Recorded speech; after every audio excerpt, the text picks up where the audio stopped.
Hello everyone, welcome to our channel. In this channel we try to explain and summarize the most recent trend papers in the field of AI and deep learning for you, and we hope that you find it useful. For today we selected this paper, fine-tuning unit for ultrasound image segmentations. And this paper investigates the effect of fine-tuning different layers of a pre-trained unit for ultrasound image segmentation. Let's see what problem this paper is trying to solve here. It is not always possible to use a good big data set to train a network from scratch for a specific image segmentation task and also achieve a high accuracy. So as a result, it is very common that they use pre-trained networks and fine-tune them for data-specific tasks. And this is particularly useful for medical fields in which there is a huge lack of data, or labeling the data is very time-consuming and costly.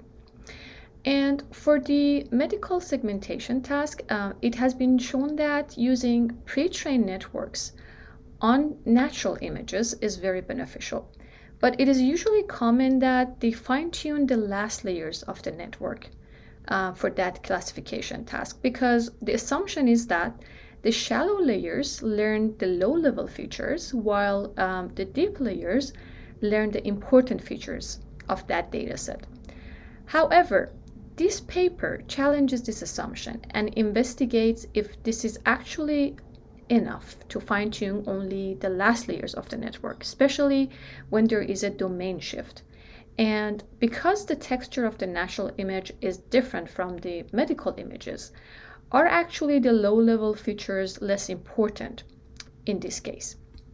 And let's look at here to find out which layers are actually more important. This paper performs some experiments and compares two schemes of fine-tuning. And on each scheme, there is a certain definition of shallow and deep layers.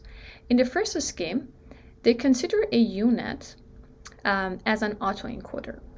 Let's look at the autoencoder here. If we consider this as an autoencoder, the shallow layers are the first layers in the encoder, and the deep layers are the last layers in the decoder. So this is based on the path length from the input to the output. So if one layer is closer to the output, it's deeper, and if it's far from the output, it's shallow. And based on this definition, let's go back to this figure. Based on this definition, the scheme 1, the block 1 is considered the shallowest layer, and the block 9 is considered the deepest layer.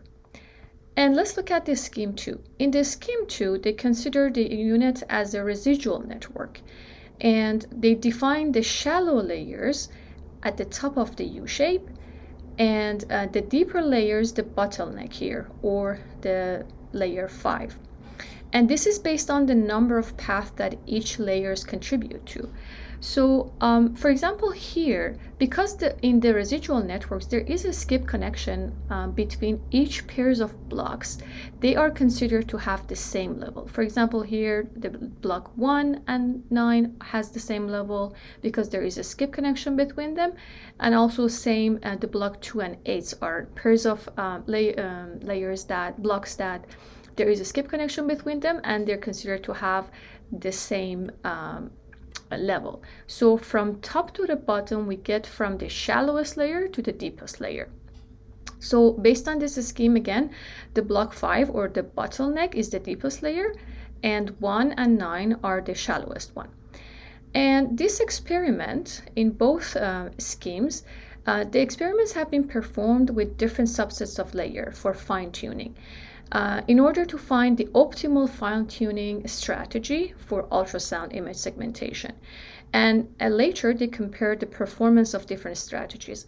As we can see here, the green blocks are actually the blocks that are included in the fine-tuning. And the blue ones are the ones that are frozen and not used in the fine-tuning. And the name of each experiment, as we can see here, are taken from the blocks included in the fine-tuning, or the green blocks. For example, here, the contracting strategy or the contracting experiment is the one that only the encoder blocks are included. Or for example, here, the experiment block 3 or 4 means that only the block 3 or 4 were included for fine-tuning. And at the end, we can also see that we have the whole network as green, which means the fine-tuning happened for all layers and all blocks. Let's look at the next part. Here, because the pre-trained network used natural images for this specific task in this paper, to make it more similar to medical images, they have converted the natural images to grayscale to make the distribution of the two data sets closer. And if we go to the next section, in this plot, they're comparing the segmentation performance of a unit trained from scratch, which is shown by the circle, with the transfer learning, which is shown by triangle. And the graph shows that the fine-tuning process of the pre-trained network is almost always better and more stable than training from scratch here in all cases for all data sets. So each of these represent a specific data set. And even though we use natural images in pre-training, we still can get a good accuracy by fine-tuning the pre-trained networks. And in this experiment, they also looked at how different fractions of the data for fine-tuning can affect the accuracy. As we can see, the results are different for different data sets. For example, for X-ray, using more data didn't significantly change the accuracy, while, for example, for SUS, using more data improved the performance. And if you want to look at how these strategies actually affected the accuracy, and just to kind of measure the first assumption that we had, this is comparing the average datasets score as a representation of the performance of the different strategies.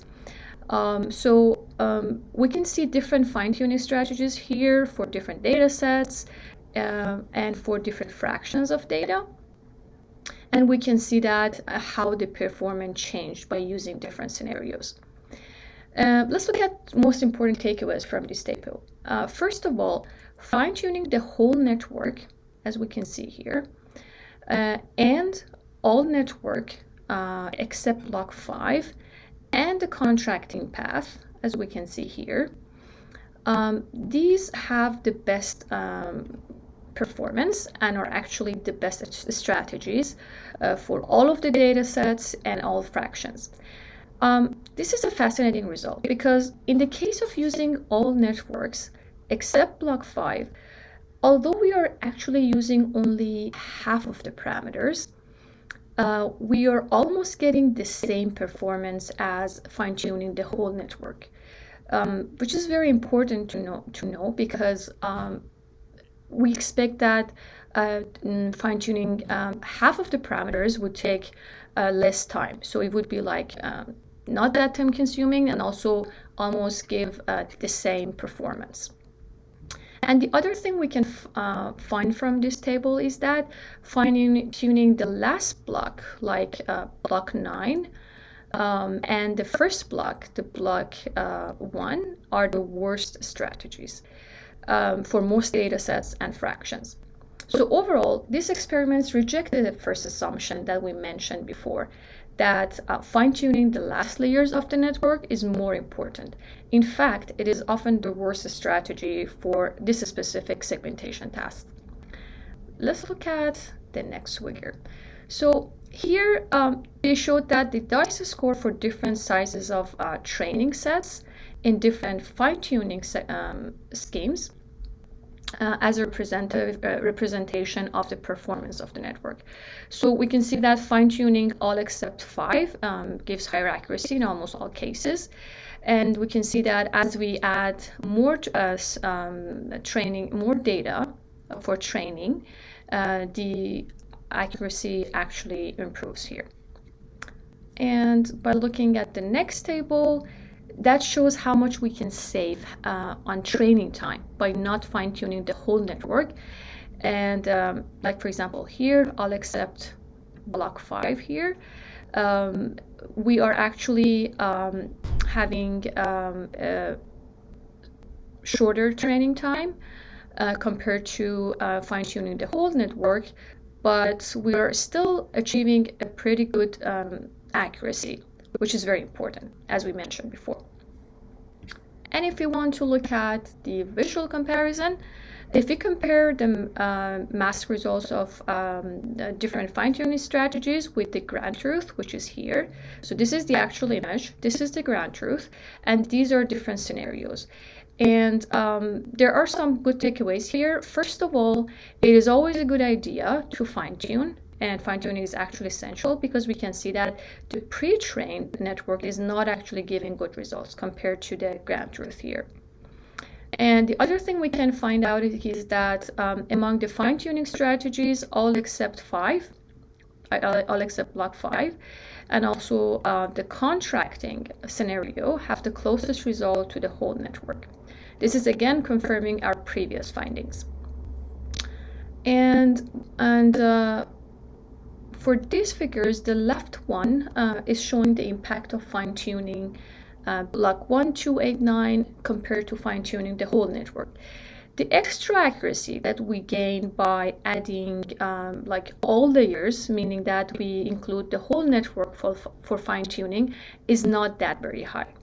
And on the right side, this is comparing using different portions of data with the pre-trained network, and the amount of accuracy that we gain by using 80% of the data compared to, for example, 5% of the data, again, is not that very high. Let's quickly wrap up on what this paper found out here. First of all, using a pre-trained network on natural images improves the medical segmentation results, particularly when limited data is available.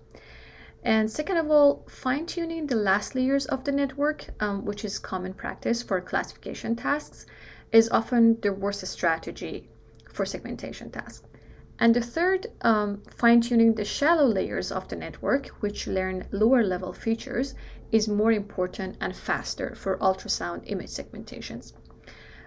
It's important to keep in mind that this conclusion only applies when we use a pre-trained network on natural images for medical segmentation tasks. And to extend the same conclusion to the other types of data sets, we need to perform more experiments. If you have any questions regarding this paper, or if you have any suggestions for us for the next episodes, please comment below. If you have not already, subscribe to our channel to learn about our new episodes. Thanks for listening, and see you next time.